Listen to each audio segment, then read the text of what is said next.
Public के दिल में स्वागत है आपका आपके भाई के व्लॉगिंग वाले चैनल पे। और इस वक्त तुम्हारा भाई डायरेक्ट नेपाल में आ चुका है, माँ कसम। अब तुम सोचोगे आई ये व्लॉग चालू हो गया, डायरेक्ट नेपाल कैसे आ गया? भाई इसने एयरपोर्ट नहीं दिखाया, टैक्सी का कुछ भी नहीं दिखाया, प्रवास नहीं दिखाया, लेकिन ऐसा टेंशन मत लो, तुम्हारे लिए मैंने स्पेशल मोन्टाज टाइप या फिर आप सिनेमैटिक टाइप फुटेज लेके रखे जो आपको थोड़ी देर में देखने को मिलने वाले हैं कि मैं कैसे आया, सारी चीज़ें, कौन से एरोप्लेन से आया, सारी चीज़ें, छोटी मोटी बातें सब लोग। लेकिन एक बहुत प्यारा सा हमें कॉटेज मिला है जहाँ पे हम अभी रह रहे हैं और एक बहुत प्रॉपर आइटिनरी प्लान करके तुम्हारे भाई ने इस व्लॉग की शुरुआत की है। तकरीबन हम सुबह है 5 मंदिर विजिट करने वाले हैं। कल है सोमवती अमावस्या जो 30 साल में एक ही बार आती है, सोचो।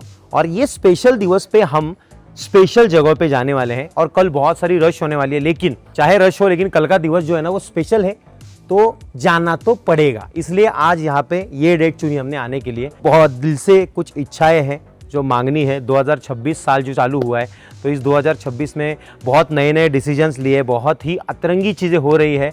और कड़त नकड़त आप देख ही रहे हो कि अपनी जो टीम है वो कितना अच्छा परफॉर्म कर रही है। तो कहीं ना कहीं वो चीज़ भी दिल में है कि भगवान के सामने कुछ मन की बातें भी रखूँगा। उसमें ये बात भी होगी कि मेरी टीम जो है वो और ज़्यादा अच्छा परफॉर्म करे और मचाए। और बाकी 2026 में हम कंटिन्यू आग लगा रहे हैं, वो तो लगती रहेगी। वैसे पिछले व्लॉग आपको कैसे लगे वो तो मैंने देखा, बहुत अच्छे अच्छे कमेंट्स है आपके, मज़ा आ गया। स्पेशली निंजा के व्लॉग में जो आपने काम 25 किया है ना। नेपाल में इस बार मैं आया हूँ, टेंशन मत लो, मैंने आपको वादा किया था कि नेपाल में अपन जाने वाले हैं बाइक से। लेकिन अभी हमने जो चीज़ें डिसाइड की है वो सारी की सारी चीज़ें है ना वो वाया आप कार बस ऐसे फिरने वाली चीज़ें हैं। मतलब एक तरीके से हम नेपाल के शहरों में घूमने वाले हैं। लेकिन जब बाइक निकलेगी ना नेपाल के लिए, वो मे बी इस साल के एंडिंग में, अगले साल, लेकिन वो जाएगी बहुत अंदर अंदर गांव इलाके में। और मैंने ये भी सुना है कि ऐसी जगहें हैं जो लद्दाख के लेवल की कठिन परिस्थिति पैदा करने वाली जगहें हैं, बहुत ही खतरनाक ट्रैक से। तो आपको पता है ABC ट्रैक भी पता होगा, तो वो भी आपको अगले वो जो ट्रैवल व्लॉग होगा टूर वाला उसमें आपको दिखेगा। फिलहाल इस व्लॉग की बातें सारी आपके सामने मैंने बता दी है। अब व्लॉग को मैं शुरू करता हूँ। भारत से यहाँ तक आने का सफ़र कुछ ही पलों में देखो और मेरे साथ जुड़ जाओ आज के इस नेपाल के सफ़र में।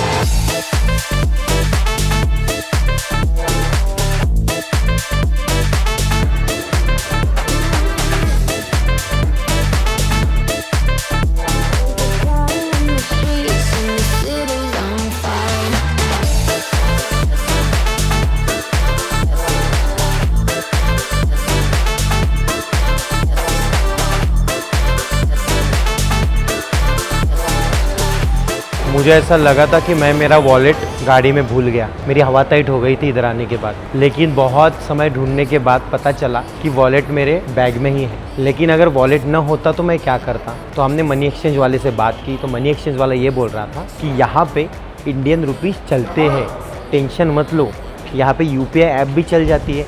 तो अभी रियल में हम चेक करेंगे कि ये सारी चीज़ें होती है कि नहीं। ये जो गर्दी दिख रही है ना, ये गर्दी है अपने बगेज। अरे नमस्कार। ओह मजेद। ये बैग चेंजिंग सेंटर है। मतलब कितना चालू होते ही ख़त्म हो रहा है, देखो ना। बट मेरी बैग अभी तक आई नहीं है।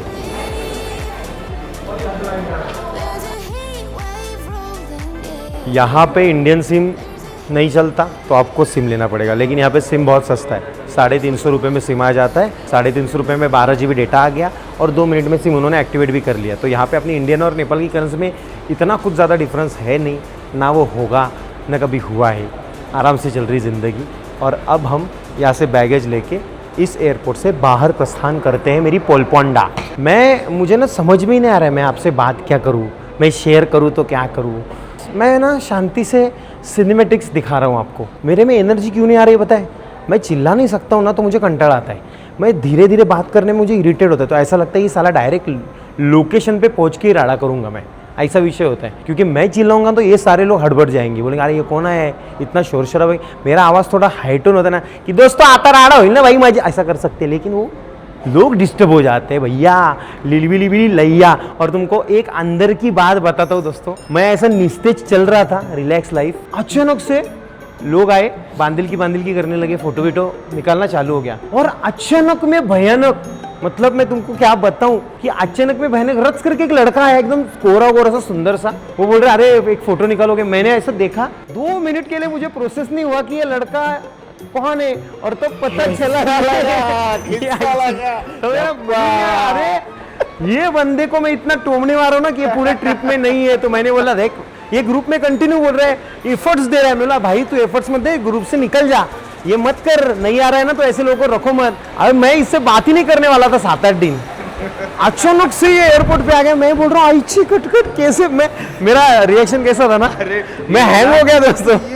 मतलब सोच रहा था मैं क्या करूं, मतलब बोलूं कि नहीं बोलूं या फिर शांत रहूं, मतलब ऐसा थोड़ा सा डर कैसे लगता है, ऐसे लग गया था। एकदम अलग सा फील हुआ। मैं थोड़ी देर प्रोसेस हुआ, उसके बाद समझा रहा आप सच में आया अभी। तो अभी हम मतलब सबका ही मूड है ना डबल हो गया है, मतलब ऐसे एनर्जेटिक मूड हो गया है। अभी मचाएंगे, अभी तो मचाएंगे, यस। और नेपाल एकदम भारतीय जैसा लग रहा है, सब अपने ही लोग हैं, हिंदी बोलते हैं, प्रॉपर सब चल रहा है। बट यहाँ के लोगों के चेहरे पे ना रिएक्शन ज़्यादा नहीं होते, लेकिन वो आपसे डिसरिस्पेक्टफुली बात नहीं कर रहे अभी तक तो एयरपोर्ट पे। आगे जाके देखते हैं, अगर कुछ ऐसा फेस हुआ तो मैं बताऊंगा। इज्जत गई तो इज्जत गई, इज्जत आई तो इज्जत आई। ये एग्जिट एरिया है, यहाँ से शांति शांति से हम जाएंगे। और तो मुझे ये एरिया अच्छा लगा, ये एरिया। यहाँ पे देखो ना मस्त भी ऐसे दुकान है, लुक अच्छा आ रहा है, ऐसा एक ओपन स्पेस सा लग रहा है। यहाँ पे आपको टैक्सी करके जाना है तो मैंने देखा कि यहाँ पे सब अल्टो ही है। आप मेरे पीछे देख रहे हो, each and every car is Alto bro. ये देखो यहाँ पे भी अल्टो है। तो हमें 2 अल्टो करने पड़ने वाले हैं, सामान बहुत है। पहले अल्टो करते हैं और फिर कल्टी मारते हैं।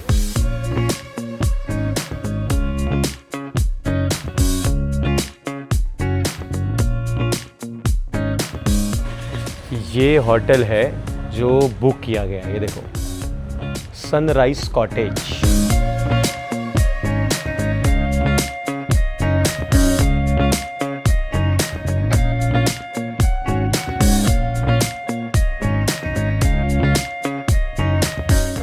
मैं जिस होटल में आया हूँ ना, वहाँ पे बहुत सारी डिशेस हैं। लेकिन यहाँ की ना एक बात मैं ऑब्जर्व कर रहा हूँ जब से मैं आया हूँ, यहाँ पे तुम लोगों मतलब तुमसे जो भी यहाँ पे रैंडम कोई भी बंदा है ना, तुमसे बात बहुत अच्छे से करते हैं, मुस्कुरा के अच्छे से बात करते हैं, रिस्पेक्टफुली बात करते हैं। लोग रिएक्शन नहीं देते चेहरे पे ज़्यादा कुछ, लेकिन बात करते हैं ना तो रिस्पेक्ट रहती है बात में। रिएक्शन में रिस्पेक्ट नहीं, बट बात में रिस्पेक्ट रहती है। बहुत अच्छा लगता है। अभी मैंने यहाँ पे वेज थुप्पा मंगाया है और मोमोज, झोल मोमोज करके कुछ है, वो मंगाया है और वो ट्राई करते हैं। मस्त लगेगी। ये थाली मंगाई है दोस्तों, क्या ऑथेंटिक है, देखो ना, हैं दिखने में भी अच्छा लग रही है। हाय हाय हाय हाय।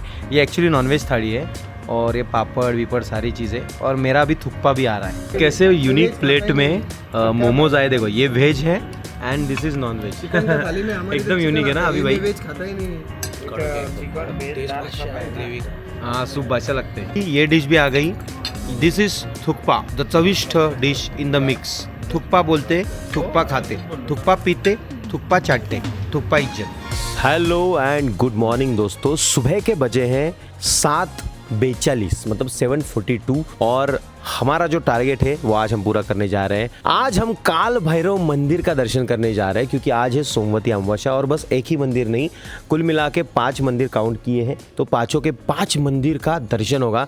और मेरा आउटफिट कैसा लग रहा है मुझे बताओ जरा, मेरी जाने पंगुला कैसा लग रहा है बताना। मतलब पुराना ही है बट थोड़ा सा जरा अच्छा लगता है, लुक अच्छा आता है। मिलेनियल और जेनजी का मिक्सचर लगता है, मैच्योर लुक आता है। Let's go baby. मेरे ना चारों के चारों पॉकेट एकदम, ये देखो दोस्तों, एकदम फुल हो गया है सब कुछ। तो मेरे पास जगह नहीं है, तो मैं सोच रहा था एक नया झोला लेते हैं। तो अभी मैं झोला चेक कर रहा हूँ, तो ये ब्लैक कलर का झोला ही बादशाह लग रहा है। देखो ये लुक में अच्छा है और इसमें मेरा काम हो जाएगा, सारा माल इसमें रहेगा। यार ये देखो, ये दादा है यहाँ पे 1000 रुपये में ना सब कुछ, मतलब 1000 यहाँ की करेंसी। दोस्तों यहाँ पे ना सस्ती बहुत है रे चीज़ें, टेक्निकली देखा जाए तो। गरुड़ा भाई तुम भी ले रहे हो क्या? सॉरी मनी भाई, गरुड़ा भाई बोला, सॉरी मनी भाई आप भी ले रहे हो क्या? लेना तो है, इसमें माव नहीं रहा और ये टूट गया ना। हाँ तुम भी ले रहे हो क्या जेनजी? ले रहे हो? हाँ तो सबका सेम हो जाएगा भाई। तो आगे ना जेनजी शोभल तुला नाही ना सूट होते हाँ मग मला बरोबर बोकांडी मारा होता काय म्हटलं तुम्हाला चांगले मुझे दोस्तों ये सड़ा हुआ आइटम दे रहा था, ये छाती में लटकाने का विषय। चांगले दिसत नहीं नहीं ये अच्छा, ये अच्छा, ये कैसा, ये पुराने ज़माने का लग रहा है। तो लुक कैसा आ रहा है झोले का बताओ। ये अपने इंडियन रुपीज़ के हिसाब से कुछ तो 700 रुपये का पड़ा है।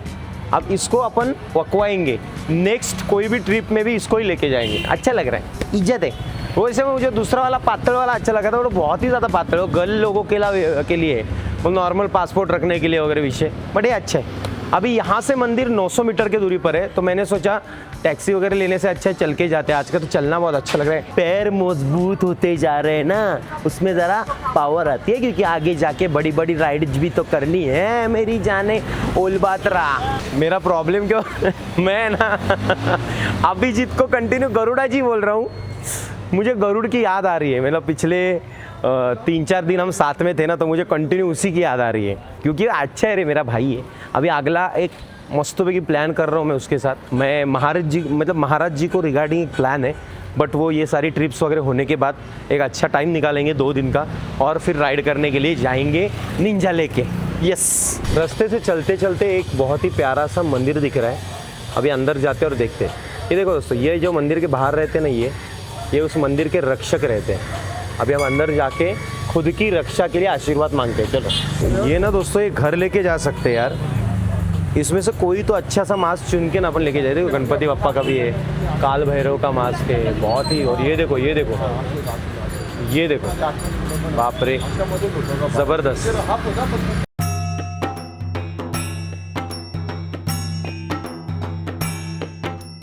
अभी आप जो देख रहे हो ना मेरे पीछे, ये है हनुमान ढोका दरबार स्क्वायर।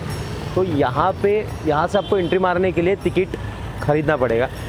यहाँ के लोकल लोग हैं ना, उनको कुछ तो 500 रुपीज़ है, यहाँ के 500 रुपीज़, एंड जो बाहर से आते हैं उनको 1000 रुपीज़ का एंट्री है। तो आप अंदर जाके काल भैरव का मंदिर हो या बहुत सारी वो कुछ तो वर्ल्ड हेरिटेज साइट में से एक ये जगह है, तो अंदर जाके देखते हैं। अभी ये देखो, ये मिला है अपने को, यहाँ पे वो लिखा हुआ है सारी चीज़ें। ये आपको सेफली रखना है, 1 दिन के लिए वैलिड होता है। यहाँ से लेके चलो और जिधर जाना है उधर विजिट करो। Let's go.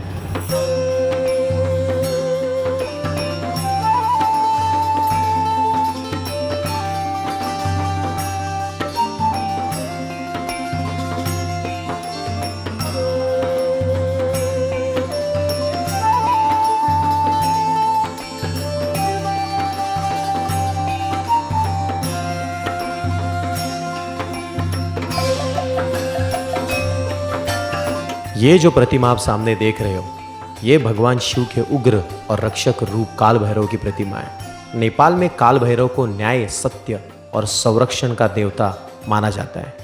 मान्यता है कि प्राचीन समय में लोग इस प्रतिमा के सामने खड़े होकर झूठ बोलने से डरते थे, क्योंकि काल भैरव को सत्य का रक्षक माना जाता है। एक लोक मान्यता के अनुसार यह प्रतिमा सदियों पहले खेत में मिली थी, जिसके बाद तत्कालीन राजा प्रताप मल्ल ने इसे यहाँ स्थापित कराया था।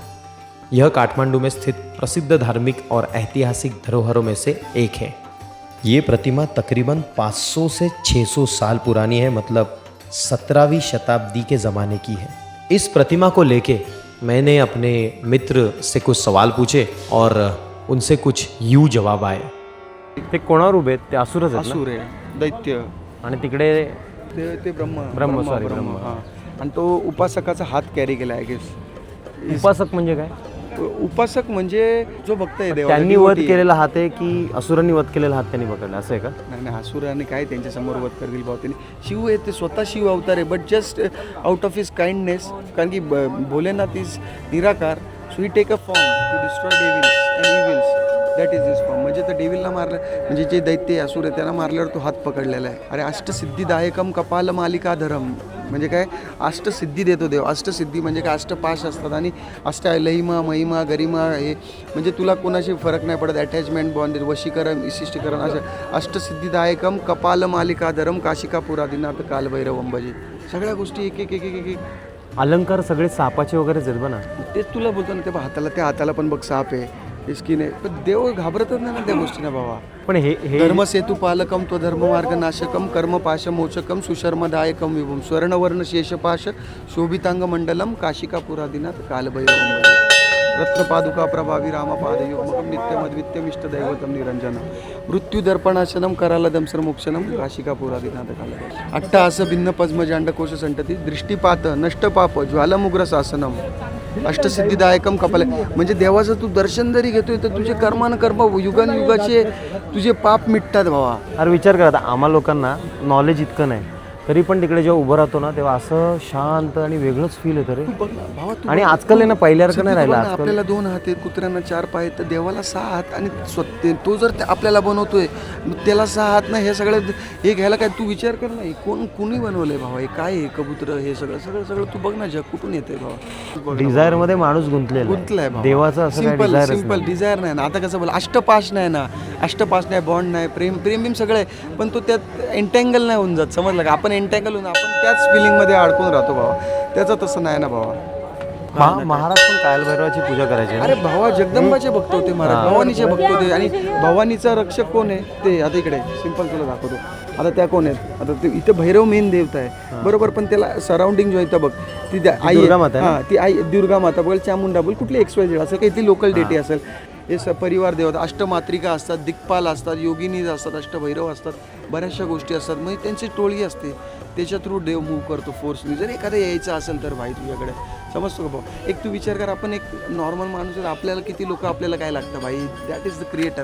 तू विचार कर हाऊ वी मूव्स. ऐकून भारी वाटतं. बघ ना हे सगळं, हे पण हे ड्रॅगन्स, हे वरती हे सगळं ते देवाचे हे Actually नेपाळचे कालभैरवाचं स्वरूप असं दाखवलंय. आपल्याकडचं कालभैरवाचं स्वरूप थोडं वेगळं आहे. 64 भैरव आहेत आणि अजून भैरव आहेत बरेच. प्रत्येक भैरवाची खासियत वेगळी, प्रत्येक भैरवाचं काम वेगळे. रुरु भैरव, असितांग भैरव, क्रोध भैरव, चंद भैरव, कपाल भैरव, उन्मत्त भैरव, भीषण भैरव, समर भैरव, काल भैरव, महाकाल भैरव, सुवर्णकर्षण भैरव, मार्तन भैरव, खंडोबा, चेडोबा, आनंद भैरव, असे 64 भैरव आहेत भावा टोटल. आणि प्रत्येक भैरवाचं काम डिरेक्शन दिलं. रुरु भैरवला सांगितलं तू भूत स्पिरिट निगेट्स काढ. समाराला सांगितलं कुणाला काय मनी प्रॉब्लेम असेल, फायनान्शियल प्रॉब्लेम, तर तू काढ. कुणाला सांगितलं कसं, असे प्रत्येक कामं वाटून दिलेत भाई. तू जेवढं वाटशील ना तेवढं खतरनाक आहे भाई. And this are the deities surrounding and protecting God's.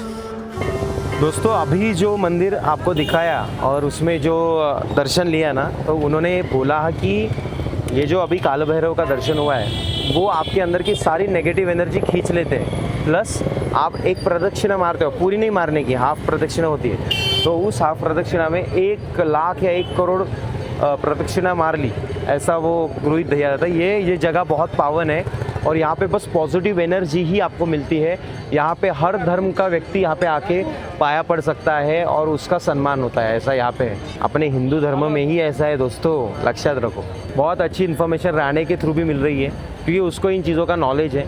तो मैंने सोचा चलो उसके थ्रू आपको अच्छी इन्फॉर्मेशन मिले और मुझे भी अच्छी इन्फॉर्मेशन मिले.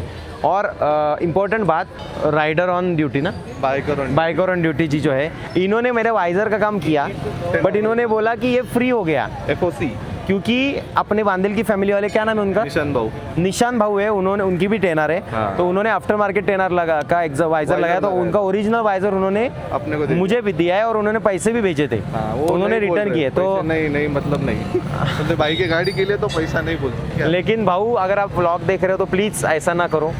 मतलब कैसा है कि आपका प्यार तो है, बट आप वो प्लीज रिक्वेस्ट, हाँ रिक्वेस्ट है, ये आपको भेजेंगे, थोड़ा तो आप ले लो, ये भेजेंगे.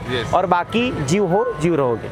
अब ये जो मंदिर है ना दोस्तों, ये आपको पता होगा खाटू श्याम जी, तो वही वो स्वरूप है, वो मंदिर यहाँ पे बसा हुआ है. यहाँ पे जाके भी दर्शन ले लेते, बहुत अच्छा लग रहा है. ये देखो ऊपर देखो, ये देखो शिव जी की बहुत प्यारी मूर्त है.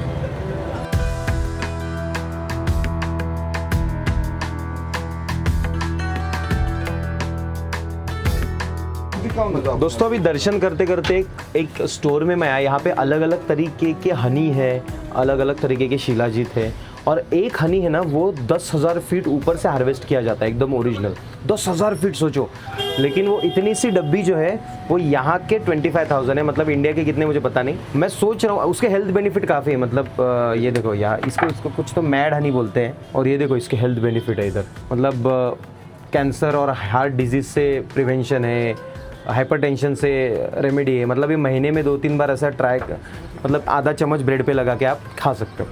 सोच रहा हूँ ले लूँ, कुछ ट्राई तो करते हैं नेचुरल. और शिलाजीत भी ले लेता हूँ, वो भी अच्छी चीज़ है.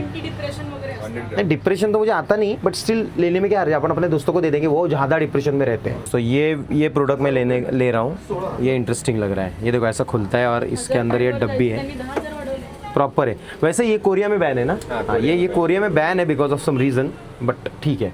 और ये शिलाजीत का वगैरह डिबिया। टोटल इसका जो अप्रॉक्स कॉस्टिंग है वो 17,800 के आसपास कुछ तो हुआ है। तो ठीक है, अभी देखते हैं बेनिफिट क्या आते हैं, क्या मेरे अंदर चेंजेस आएंगे, देखते हैं। ठीक है। ये क्या है, ये किसने किया? अरे ये मंदिर के यहाँ पे आया। ये देखो मैं क्या खा रहा हूँ, बन पाव इधर का, एकदम स्वादिष्ट है दोस्तों। और ये प्योर वेज है तो कोई विशेष नहीं है। मस्त है कि इस रास्ते से बन पाव खाते हुए निकलेंगे हम आस्ते आस्ते नेक्स्ट मंदिर की तरफ बेबी डॉल। मैंने और एक आइटम लिया है, बट आपको मेनू दिखाता हूँ। ये देखो, vanilla cake, black forest cake, red velvet eggless cake, coffee cake, seasonal food cake, मैकडो, पाइनएप्पल, स्ट्रॉबेरी, ड्रैगन। कौन सा लेना है ले लो, ठीक है। अभी और एक मंदिर में हम पहुंच रहे हैं। मंदिर जाने के लिए अपने को एक ऐसा छोटा सा नाला या तालाब है, समझ में नहीं आ रहा है साला। वो नहीं कि अपना आप जब डोंबिवली से होके बदलापुर वगैरह जाते हो तो बीच में एक बहुत बड़ी नदी जैसा लगता है, बट वो नदी है, नाला समझ में नहीं आता, वैसे इधर है। बट ठीक है, बट अभी मंदिर है, अच्छा लगेगा। शक्तिपीठ श्री गुहेश्वरी मंदिर का एंट्रेंस है, अभी एंट्रेंस करेंगे और देखते हैं। तो अपने महाराष्ट्र में कुल मिला के 3.5 शक्तिपीठ है और यहाँ पे ये एक शक्तिपीठ है। अब ये शक्तिपीठ की जो जानकारी है ना, मैं आपको शॉर्ट में बताऊँगा कि मंदिर दिखाते दिखाते। कुछ ये एंट्री है और इस तरीके से स्टेयर्स चढ़ के हम जाएंगे।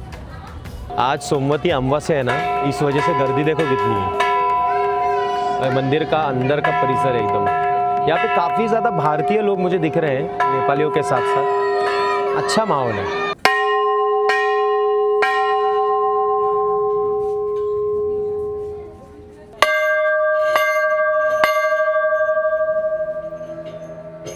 दोस्तों आज हम पहुंचे हैं नेपाल की राजधानी काठमांडू में। यहाँ पे ये रहस्यमयी शक्तिपीठ है जिसे पूरे नेपाल का सबसे शक्तिशाली केंद्र माना जाता है, गुहेश्वरी टेम्पल। यह मंदिर विश्व प्रसिद्ध पशुपतिनाथ टेम्पल से लगभग 15 से 20 मिनट के अंतर पे ही है और ये बागमती नदी के तट पर स्थित है। 51 प्रमुख शक्तिपीठों में से एक इसको माना जाता है। शक्तिपीठों की एक कहानी है। पौराणिक कथा के अनुसार राजा दक्ष ने एक विशाल यज्ञ का आयोजन किया था, लेकिन उन्होंने अपने दामाद भगवान शिव को आमंत्रित नहीं किया था। माता सती को जब ये बात पता चली तो वे बेहद गुस्सा हुई और उन्होंने यज्ञ कुंड में स्वयं को समर्पित कर दिया। और यह बात जब शिव को पता चली तो वो बहुत गुस्सा हुए, क्रोधित हुए और उन्होंने माता सती के पार्थिव शरीर को उठाकर तांडव करना चालू कर दिया। ये तांडव इतना विनाशकारी था कि स्वयं विष्णु जी को वहां पे आना पड़ा और विष्णु जी ने भगवान शिव को रोकने के लिए अपने सुदर्शन चक्र से माता सती के शरीर के टुकड़े कर दिए। जहां जहां उनके ये अंग, आभूषण और वस्त्र गिरे, वहां वहां ये शक्तिपीठ स्थापन हुए हैं। कुल मिला के पूरी दुनिया में 51 शक्तिपीठ है और कुछ ग्रंथों में तो 108 शक्तिपीठ है, ऐसा भी माना जाता है। इसमें से 3.5 शक्तिपीठ है महाराष्ट्र में, जैसे महालक्ष्मी टेम्पल कोल्हापुर, तुलजा भवानी टेम्पल तुलजापुर, रेणुका माता टेम्पल माहूर और सप्तशृंगी देवी टेम्पल नाशिक।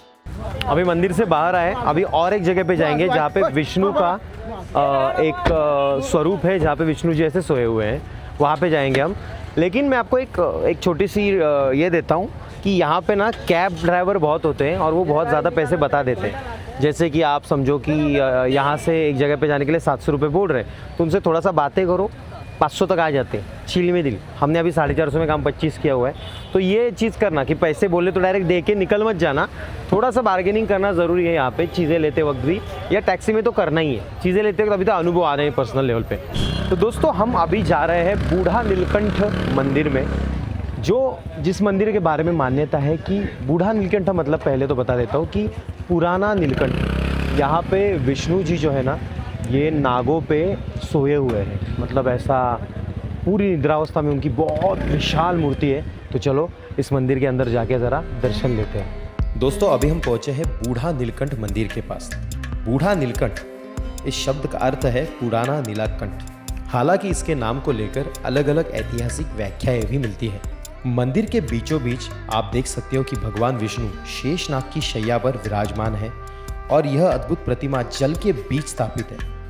इस पवित्र स्थान की सबसे खास बात यह है कि यहाँ आते ही मन को एक अलग ही शांति मिलती है और सकारात्मक ऊर्जा का अनुभव होता है। सदियों से ये स्थान श्रद्धालुओं की आस्था का केंद्र रहा है। सच कहूँ तो इस दिव्य स्वरूप को अपनी आंखों से देखना एक अलग ही अनुभव है, जिसे शब्दों में बयां करना काफी मुश्किल है। इस मंदिर को लेके एक मान्यता है कि सदियों पहले किसान अपने खेत में हल चला रहा था। खुदाई के दौरान अचानक हल कठोर वस्तु से टकराया। जब उस जगह को और खोदा गया तो वहां भगवान विष्णु की यह विशाल शयन मुद्रा वाली प्रतिमा प्रकट हुई। कहा जाता है कि प्रतिमा निकलते समय वहां से रक्त बहने लगा था, जिससे लोगों को यह एहसास हुआ कि ये केवल कोई साधारण पत्थर नहीं है, बल्कि एक दिव्य मूर्ति है। इसके बाद इस स्थान को पवित्र मानकर पूजा अर्चना चालू हुई। धीरे धीरे यह नेपाल का सबसे महत्वपूर्ण वैष्णव तीर्थों में से एक बन गया। आपको पता है, यहाँ एक रोचक मान्यता यह भी है कि नेपाल के राजाओं को इस प्रतिमा के दर्शन नहीं करने चाहिए। कहा जाता है कि एक भविष्यवाणी के अनुसार यदि कोई राजा इस शयन नारायण के दर्शन करेगा तो उसके लिए अशुभ परिणाम हो सकते हैं। इसी वजह से लंबे समय तक नेपाल के राजाओं ने यहाँ प्रत्यक्ष दर्शन कभी नहीं किया।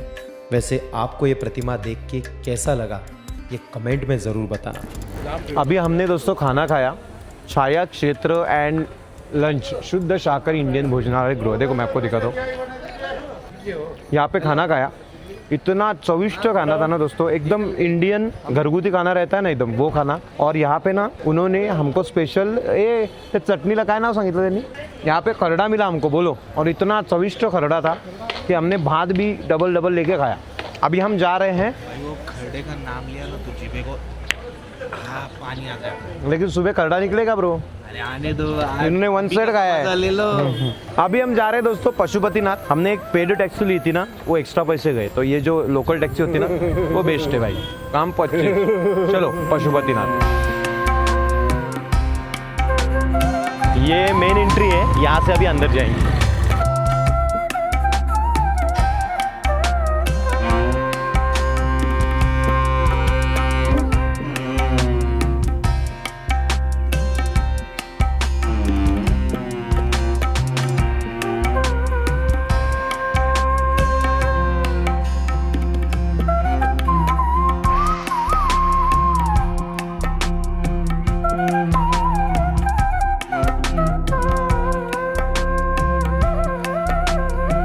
प्यारा दर्शन हुआ दोस्तों। और आज के इस पावन अवसर पर, सोम अमावस्या है और उसके पावन अवसर पे जो दर्शन हुआ है बहुत ही अलग फील करके जाता है। वहाँ पे गर्दी बहुत ज़्यादा है, भीड़ बहुत ज़्यादा थी, तो ऐसा रपरप लोगों को ये कर रहे थे। और वहाँ पे शूटिंग भी अलाउ नहीं, तो मैं डायरेक्टली अरे एक मिनट, तो हम जब दर्शन ले रहे थे ना उस टाइम पे लकीली कुछ वीआईपी लोग आ गए और उसके वजह से हमको वहाँ पे रुकने को मिला। बट फ़ोटो शूट वगैरह अलाउ नहीं था, इस वजह से हमने कुछ ऐसा शूट नहीं किया।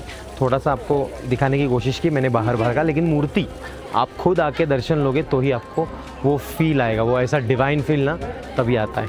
पशुपतिनाथ, पशुओं के नाथ, वहाँ पे इतने सारे पशु पक्षी थे, बंदर थे और कुत्ते थे, लेकिन बहुत सारे पशु पक्षी वहाँ पे घूम रहे हैं, चिड़िया है, कबूतर हैं। अच्छा माहौल है अंदर, इतनी गर्दी है। दोपहर के टाइम पे मैंने जानबूझ के इन लोगों को निकाला क्योंकि मुझे पता है शाम के टाइम पे यहाँ पे आरती होगी तो बहुत ज़्यादा भीड़ होगी। तो ऐसे अभी दर्शन लेके हम निकले।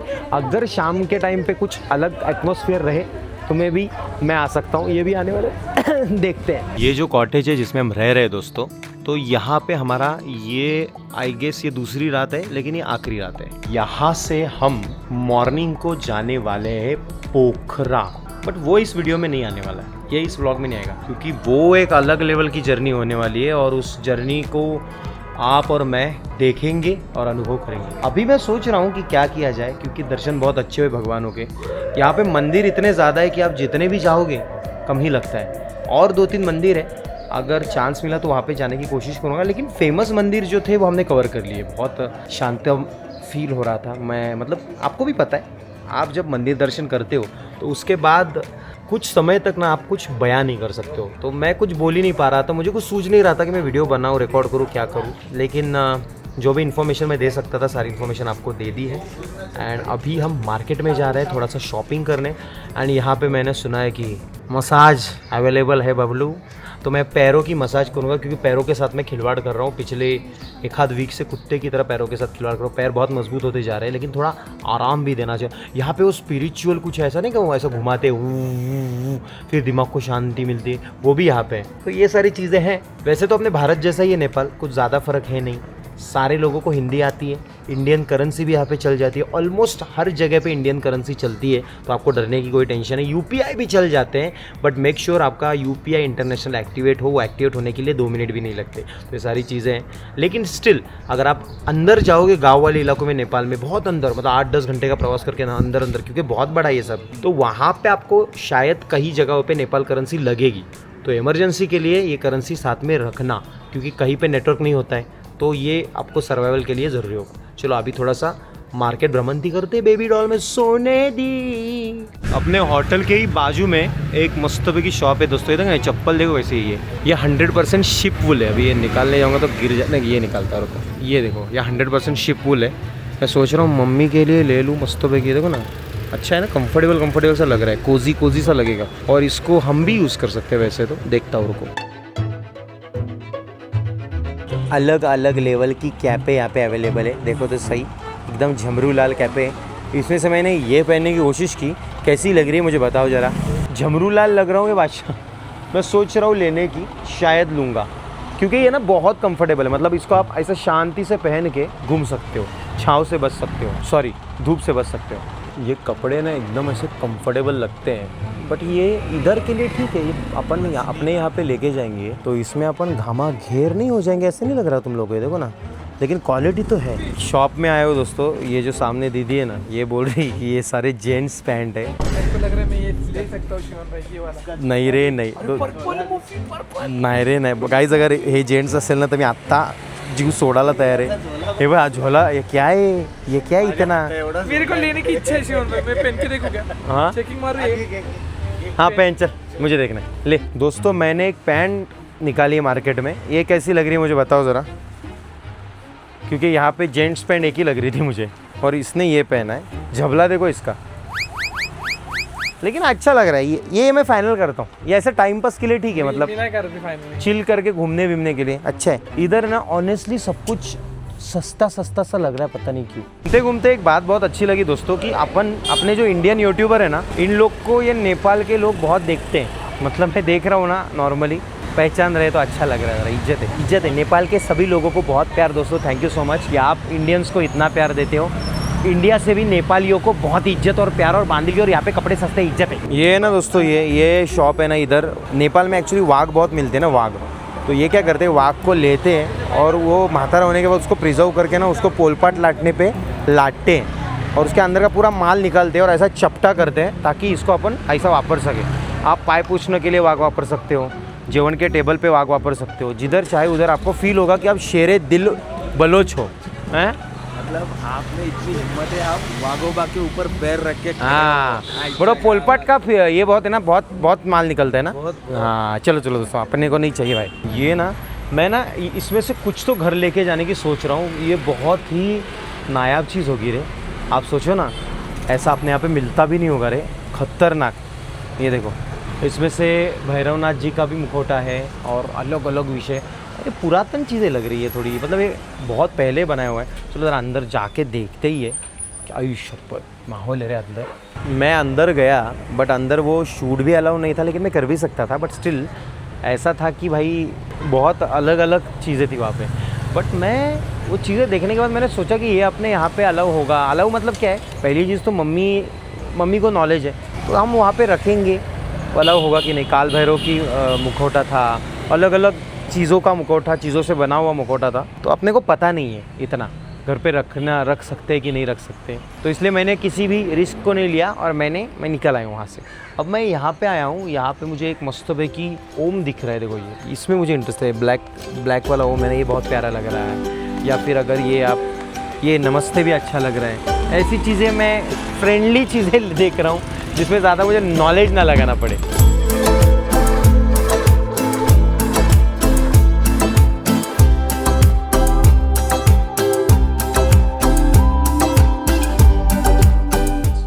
दोस्तों मुझे ये मिल गया है, मुझे पसंद आ गया है। ये कितना प्यारा लग रहा है देखो ना, ये फाइनल करता हूँ मैं। और ये वटुआ गुड़ भी मुझे बहुत अच्छा लगा। अभी गणपति बप्पा और ये वटुआ गुड़ कितने का देखता हूँ, कैसा है मुझे बताना। तुम लोग को कैसा लगा वो भी बताना। ये अपन स्टूडियो में रख सकते हैं और गणपति बप्पा घर पे या फिर स्टूडियो में वो भी रख सकते हैं। मोरिया, कितना प्यारा प्यारा है रे सब कुछ।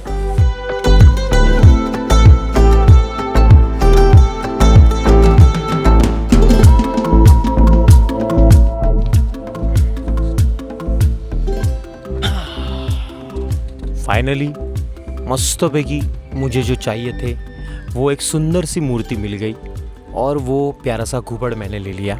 फाइनल किया, सोचा और कुछ ले सकता हूँ क्या स्टूडियो के लिए, अलग सी चीज़, बड़ी चीज़। लेकिन बाद में देखा कि अपन एयरपोर्ट पे जाएंगे, बैग में सारी चीज़ें रहेंगी नहीं, प्रॉब्लम होगी।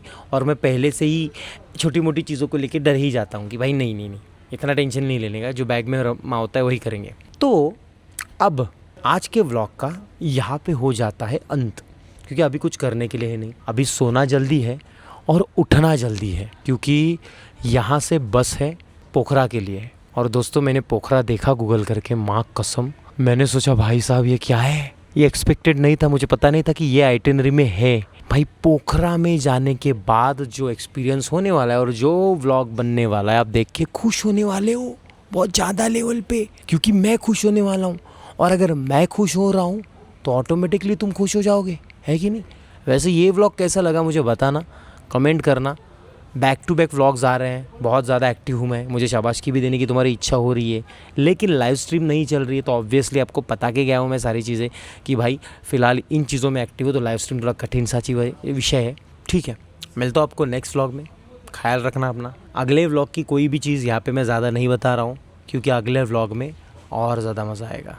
ठीक है, कालजी गया ये तो, and good morning, bye bye.